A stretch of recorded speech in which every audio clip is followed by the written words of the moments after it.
Now on to the home highlights. Ugandan sports, we've had a bit of, triumph and tragedy. We've had it all, this week, being football, being cricket and squash. We've had moments of glory, moments of heartbreak. I don't know who are celebrating, those who are nursing their wounds. Guys, let's dive into that. Yeah, it's first and foremost, Mark. On a very somber note, we've received the news, which I'm sure right now is in the public domain, of the Vipers midfielder Lawal, the Nigerian, who passed away.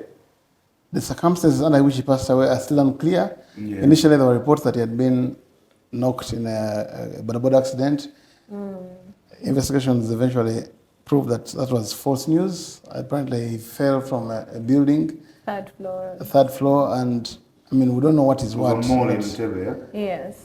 He was a good midfielder. Scored Vipers' first goal in the CAF Champions League, and it's sad. I think he had this case here a few days ago, and Vipers won that game. Quite a good player, a good midfielder who had, it was quite fluid, winning the ball in his position. But we don't know how he died. The reports vary from who you're listening to. Police have since dismissed reports that it was an accident. He clearly fell, whether it was suicide or a push from somebody, which would make it murder. Which would make it murder. If it was an accident, you can slip and fall. Yeah, but how do you slip? So it's one of three. It can be suicide, you jump deliberately, or you slip and fall accident, or murder. Now that's the investigation ongoing. Because they say he had gone to visit this girlfriend of his, a Tanzanian. Was it Omari or something? Yeah, somebody like that. Yeah, and I think she was living on the third floor of that mall. Yeah, I think there must be apartments up there. And they say she left him in the room. She left him in the room, so he wasn't there. So anyway, we will wait for the investigations. But it's just a sad thing because this is right on the back of us having lost a rugby player. Yeah. Who we've talked about, Kayondo, Who we just talked about. One thing after another. Was it one year Kayondo? Yes. We just talked about losing him here in an accident on the pitch. At least that was different. It doesn't make it any. But the loss, less somber. Yeah, but at least this was an action. It's tough, and now this is somebody dying away from home. Yeah, in Nigeria. The dynamics. Their family probably back in Nigeria. And everything. I feel sorry for Vipers, but also for the Ugandan football community over this kind of thing. It's never an easy one. But hopefully the investigation will then lead to. We hope that the investigations get to the so many questions out there now. To the root of this, because you don't wish this on anyone. He's a Nigerian. He's playing in Uganda. Imagine Uganda in Nigeria. Suffering the same fate. It's pretty sad, and may he soul rest in eternal peace. Yes, and he was. I think they say he went to that mall driving his own car and everything. I think Vipers have been paying him well. They pay foreign players as well. The ones they bring in. Yes, they do. Yes, they do. Vipers are one of the better paying clubs in Ugandan football. Sad. Very sad. Very sad. May Lawal's soul rest in eternal peace. All right.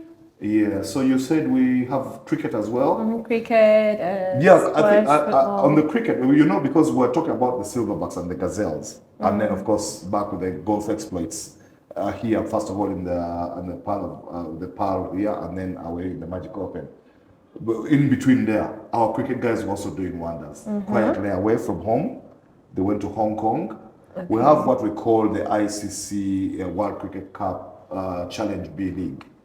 Now, this league has 3 different legs. So the first leg was in Uganda. I watched all those games. We dominated. We are in the same group as Singapore, Hong Kong, China. They call it Hong Kong, China these days, and Bahrain. We are also in the same group as Italy, and then back home, Tanzania. Tanzania is the other African country that we are in the same group as. Now, so in the first window, we were clean. We beat them up. Second window, we've done the same. We won 4 or 5 games. Our fifth game against Italy was washed out. It was abandoned. But we won the other 4, beating Singapore, China. We beat Singapore, Hong Kong, China, Bahrain, and Tanzania. And our guys did really well because we have, when you looked at the 12 highest scoring batting totals of the 2 windows. the one in Uganda and the one in Hong Hong Kong. Kong. We have 7 of them. Oh, Wow. wow. 7 of them with over 240 runs. Which is The strange. highest one was 342 Italy against Hong Kong, but the other 7 out of the 12 are actually Ugandan. Which is odd because batting has normally been our Achilles heel. Yes. And I hope that the cricket cranes can sustain it at that level and even higher. Higher. In the event that they actually qualify, They qualify, for the World Cup. Because yes. When you say that, Mark, that coach, Sharma, he was talking about how batting has actually been a problem, but how they've improved. Because actually what it turns out that the player of the tournament in Hong Kong was the Ugandan, Darwan. Interesting. He scored 271 runs over the 4 innings. Wow. Over those 4 innings, yeah. Wow. He had an 82, a 71, a 56, and Solid the figures. 71 was even Those are solid batting figures. Solid Yeah. batting figures from Darwan. This is a guy who had actually not played very well in the first window here. And so he was player of the tournament. And then, of course, there was a lot of good batting from even the captain, Ali Riazat Shah. But also the bowling was solid because we had Henry Senyondo with 16 wickets in Wow. just those 4 innings. Henry Senyondo did well. And also then there was Juma Miyaji. Juma Miyaji actually with over the 2 windows in Uganda and Hong Kong, 18 wickets put him at joint top. A wicket taker, Juma Miyaji. No, So they were solid on both ends. I don't know. I mean, our boys playing the T20 World Cup. Yes. Maybe we can start dreaming of playing in the 50 over World Cup. Yeah. Actually, yeah, because when you say that, they played in the T20 World Cup. That was in the Caribbean. Guyana, yeah. Guyana, Wow. and if you are now, they are going next for them is the T20 qualifiers for the next World Cup. So they are going to Zimbabwe to play in the T20 qualifiers because the next World Cup for T20 is next year in India and Sri Lanka. So they're looking to qualify for that. Okay. But as far as the 50 is concerned, the ODIs, these 2 windows have put us in a lead position to qualify. The 3rd window is coming in Tanzania early next year. We need 3 wins out of those 5, and we'll be assured of having qualified for the next round of this Challenge B series. Now that will give us ODI status actually. Now, although the journey from being an ODI country Yes. to qualifying for the ODI World Cup is a very long one because it's only 10 countries. The 10 elite countries go to the ODI World Cup. Yeah. But at least we'll be ODI after beating up. If as expected, we'll get 3 wins out of 5 in Tanzania from this same opposition. So the cricket guys, quietly there, they did well. But there's other news. I don't know if you have heard of it, Mark, before we came on. They've actually terminated the contract of their CEO, John Musimbi. Wow. Okay. Yeah, they have elections this Sunday. Okay. I think they might be ushering in a new board to replace Michael Nwagaba and some of those. Okay. But this current board sat, reviewed this performance, and decided to terminate. They had, I think, put him on a performance improvement plan or something. Could it have anything to do with? There's been talk. Word on the grapevine regarding the deal that I think the UCA signed with Leica Mobile. Oh, I don't know if I heard of that anything one to do before. with that. I don't know if it has. What I know, Because it's caused a few, it raised a few eyebrows amongst keen enthusiasts of Ugandan cricket. Yeah. Remember that he replaced Alan Mugume, who resigned. Yes. Again, there was a cloud of, I think, the sponsorship Yes, deals. Alan Mugume, I think my one old was boy, with the paint guys, Yes. Plascon. Yes. So now they have Leica, yeah? But I don't know about those particular deals, but what I know is that bringing in a non-cricketer like him, Walusebi, to head it, I think they were looking for somebody because he came in with corporate ties That's something from KCB. That's something with Mugume because Mugume knew nothing about cricket. Cricket, yeah. When he's appointed as CEO. Yeah, but this one is Benja's brother. I know. He's How long had he been is there? one of Uganda's greatest cricketers. Yes. This guy is his brother, but he's a Yes. non-cricketer, I think, in a sense. Yes. But they brought him in, I think it must have been because of his corporate ties to bring money into Yes. the game. For how long? So maybe that's where they've judged him. I don't know, but it's likely that's where they've judged him. Possibly. Wait and and see. then terminated the contract. Wait they and- have wait and elections. see. I think also the politics around the elections, because the elections, the guys who terminated the board is of cricket people, as Yes, you know. yes. There's a guy, the Retire family and the Loswata family. I mean, have 2 members on it. Nehal Bibodi is on there. So these are cricket people. who on that board, so I don't know about that. But one or It's two been there for a short time. they are going to be. It's just 1 year. Just 1 year. It's been there for a short time. Just yes. 1 year. Yeah. He replaced Alan Gume last year. Yeah. But Mark, yeah, before we wind up, what's something about KCCA? Yeah, say KCCA, something about KCCA, and then come back and say something about squash. Yeah, because KCCA, something is amiss at Lugogo. Yes. We talked about Vipers. Right now they're grieving, but Vipers are riding high in the league. I think NEC is closest to them in the championship stakes, but Vipers are still topping the table. But KCCA are stuck in a rut. They've lost a couple of games. There's a bit of discontent in the dressing room. Abdallah Mubiru has been clutching at straws, and they lost to Vipers in a very big game last weekend. And right now, having had their points docked in that after beating Barara, but they fielded an ineligible player. Of course, KC petitioned and FUFA, they petitioned the FUFA Appeals Committee. The FUFA Appeals Committee stuck to their guns and they stood by the decision. KCC right now have escalated the matter to the Court of Arbitration for Sport. Now, well, we do not know their findings. Obviously, I'll say I'm conflicted in this one because I sit on the FUFA Appeals Committee.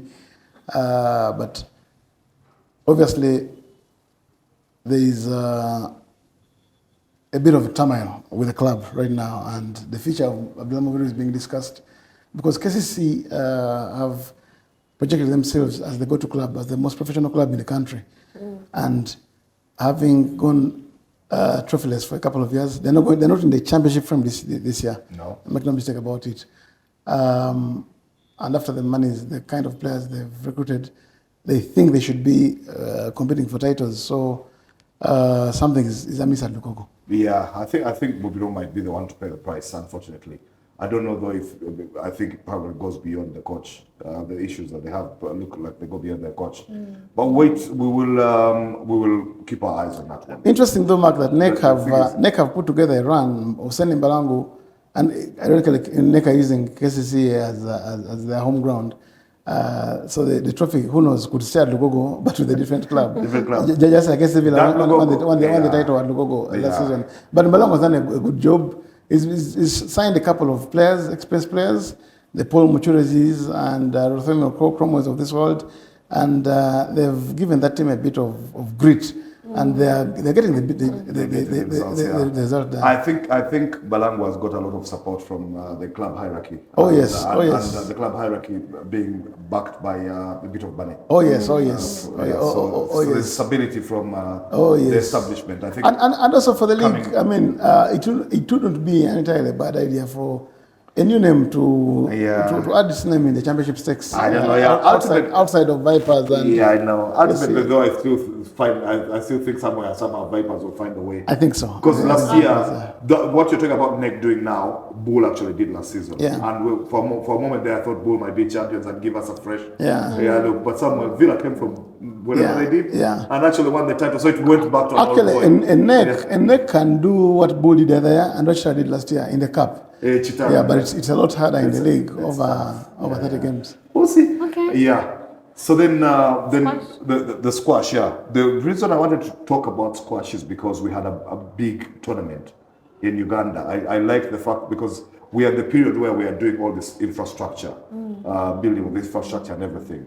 And so, and the benefits we are supposed to get from having infrastructure and being able to host big tournaments and big clubs, big players coming into Uganda. The kind that Mark has been talking about in the golf as having stormed Nairobi because they've got this big tournament. I love the fact that we hosted this. It's the Uganda Squash Open, but it had almost more foreigners than Ugandans playing in it. We had players from Kenya, from Zambia, Zimbabwe, Malawi. We had players from Nigeria and Egypt. Wow. And even India. Wow. Okay. In a tournament which is actually hosted not in Kampala, but in Tororo at the Rock Classic Hotel. At those good courts at the Rock Classic Hotel. So you can imagine what they did, all of those hundreds of people did for the economy of Tororo in that weekend. On a much smaller scale than what Mark was saying the golfers did in Nairobi. But it's the kind of thing we need. So these guys come in there, They went in there and played. Of course, the best Ugandan could do with all that foreign talent was Paul Kadoma, our top seed, finishing third in a tournament that was won by the Kenyan Nimji. He did well. He lost. The Nigerian lost to Femi in the semis. Was beaten in the final by Moktadi Nimji, that Kenyan guy. Don't bite your tongue, Mark. Don't bite your tongue. Then so it was tough for the Ugandans because of the foreign, the quality of the foreigners and all. But I love the fact that they brought all of these guys in, and under the circumstances, because Ugandan sport right now, we're going through an infrastructure boom, but we're also going through a boom in which most sports disciplines right here in Uganda are looking for more funding from government. Yeah, because they're saying they're justifying it by competing well and doing things at a great level. But some of them are even justifying it by just organization. Our sports are split into tiers the way they are funded. Football is at the top, and then you have a second tier that has athletics, rugby, and motorsport, and then you have basketball and volleyball and others coming, and then another tier like that. But all the sports are fighting for the limelight right now because there's a lot of money coming in.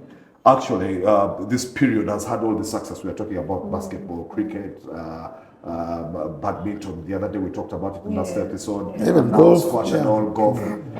It comes on the back of the fact that the government, through National Council of Sports, actually released funding to the federations in this last quarter. They all got their money. So you can imagine, so if more of this, if they can lobby and more of this money comes through on the table in Parliament, and they get bigger cuts to come into the federations and all, I think we have a great future coming in for Uganda, both in sporting and nurturing talent, in infrastructure, as well as in performances. But not all our performances, when you talk infrastructure, add stroke hosting.